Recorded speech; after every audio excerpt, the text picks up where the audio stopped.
Hello everyone, it's Eddie the Chump coming back with what's this? A commentary? Holy shit, it's been ages since I did a commentary on my channel. But quite a lot's been happening recently. So what with E3 and all the console talk and blah blah blah blah blah. Loads of my friends who do YouTube are making videos about it, and you know, I'm nothing but a hack rip-off, so I decided to do my own take on it. No, I'm joking.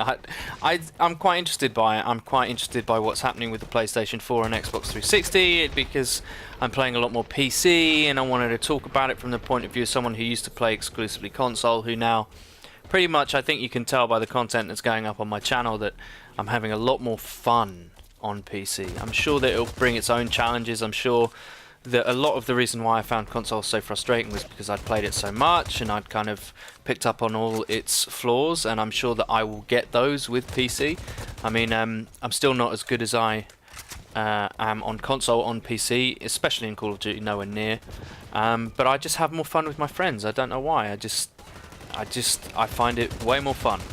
So when the news came out about the new consoles, I kind of have a different perspective than I would have done 6 months ago. And obviously, let's just get this right out of the way at the beginning. Okay, the Xbox One versus the PS4 and the whole used game controversy and the whole PR war that has been kicked off. And after E3, everyone said, you know, this is a thing of rounds, no one gets a knockout blow until the consoles are out. But let's just talk about some of the things that emerged from E3. The PlayStation 4 is going to be cheaper. They're going to start charging a sort of Xbox Gold type, either monthly or yearly membership, although it is ever so slightly cheaper for us UK people. So that kind of went a bit under the radar. Not many people picked that up. And I'm going to talk about it later in the commentary about how Sony won the PR war, and how they marketed themselves way more effectively than Xbox did. Let's talk about Xbox One. Okay. There's loads of rumours and unconfirmed things. When I say rumours, they are rumours, but they're kind of based on bits of facts, and nothing is more dangerous than a little bit of knowledge. Okay, that's one of the most dangerous things in the entire world. I am not a fanboy. I own an Xbox 360. I have owned a PS3. I'm not really a fanboy of either, but these are the conclusions that I have talking about the two of them. Now, I'm going to talk about what I like about both of them, and then I'm going to talk about what I don't like. And as you'll gather which one I'm sort of favouring by the end of the commentary. Okay, let's talk about the Xbox One first. Okay, now I'm going to talk about what I don't like about it, just to get it out of the way, just so everything else that I do like about it can have the right context. What I don't like as a consumer is being forced to having products that I don't like attached to products that I do like. What I don't like is being told how I may use a product once I've bought it. I don't like being told how I can use games once I've bought them. I don't like being disempowered as a consumer. And what Microsoft have done, what it feels like they've done, is that they've built up their Xbox division to the point where they had the lion's share of the market, at least in the West. In Japan, it's totally the reverse. No one has a fucking Xbox at all. But in Europe, it's about 50-50, and in America, the Xbox dominates. So I feel that Xbox they've maneuvered themselves into a market position where they have a lot of clout with the markets they know they're pitching to. And then what they do is they say, we're going to dictate terms to the consumer. And all the things about the Xbox is going to be weaker, it's more expensive and everything, that's all secondary to me. It's all secondary to me because I don't really care. Like, I know that they're going to be pretty much up to PC spec for the year that they come out. Right? That's the rule of thumb about new consoles. They're always as powerful as a gaming machine, gaming PC, the year they come out, and then they obviously, within a month or something stupid, a new Nvidia will release a new graphics card and it's instantly obsolete.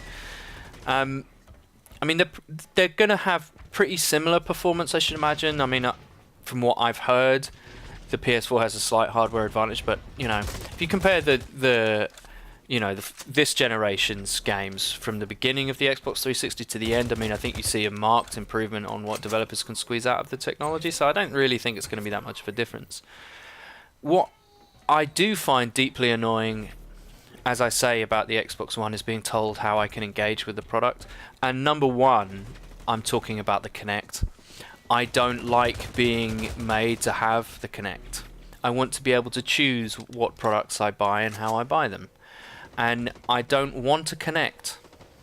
It's just that simple. I'm a hardcore gamer. I like first-person shooters. I play a few one-player games, but not that many. And I have real friends, okay? I have real friends in real life. I'm a fucking adult. I'm 30. I don't want to be prancing about my front room. It's incredibly gimmicky.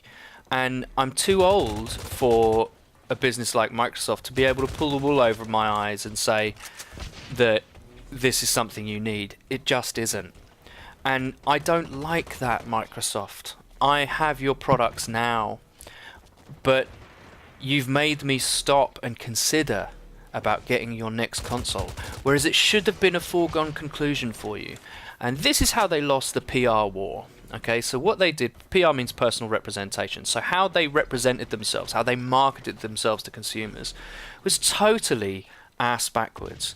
They took a very corporate way of dealing with their customer base. So they started to dictate terms, as I said before. But especially with the Kinect, they became very bullish, and they're starting to impose on customers. Well, you can't buy the Xbox One unless you have the Kinect. The Xbox One requires a connection to the internet every 24 hours, etc. Right? They're starting to impose things. And although a certain degree of that is to be expected with any product that you buy, it's getting to the point now where it's a big turn-off. And really, the only way to get through to these people is to vote with your wallet. And I will probably only be able to afford one console at launch, and I will get the one that imposes the least amount of bullshit in my life. Okay, that's just if they're close specs and the exclusives aren't that much of a big deal. The one thing I am annoyed about is that this is where the Xbox One has me, is that I am extremely excited for the new Respawn game, Titanfall. And now I can get that on PC, so it doesn't affect me as much as other people because I game on PC now, right? So that doesn't affect me as much. If I was just purely console, then I would get an Xbox One purely for that game. That game is going to be the console seller, you know, like Halo was for the first Xbox. I really believe that. I think everyone's kind of, you know I am. I'm totally sick of COD. I can't play Black Ops 2. I find it completely sickening. The way it works, the way people play it, the whole culture surrounding it, it just drives me mental. I can't play it anymore. I say that, but I am still going to play COD Ghosts, you know, because it's a rewarding arcade shooter. I do like Infinity Ward games, even though they have crazy amounts of fucking bullshit in them. Hopefully they'll tone that down for the next game. But I would have bought an Xbox One purely on that game if I didn't game on PC. But having said all that, the reason why I think I'll be getting a PS4, at launch, eventually, I should imagine I'll own both. It's not going to be that big a deal. And really, if current history is anything to go by, I'm probably going to be playing a lot more PC than console, which is kind of strange. There is one killer deciding factor, however, and this is less relevant for a lot of people than it is to me.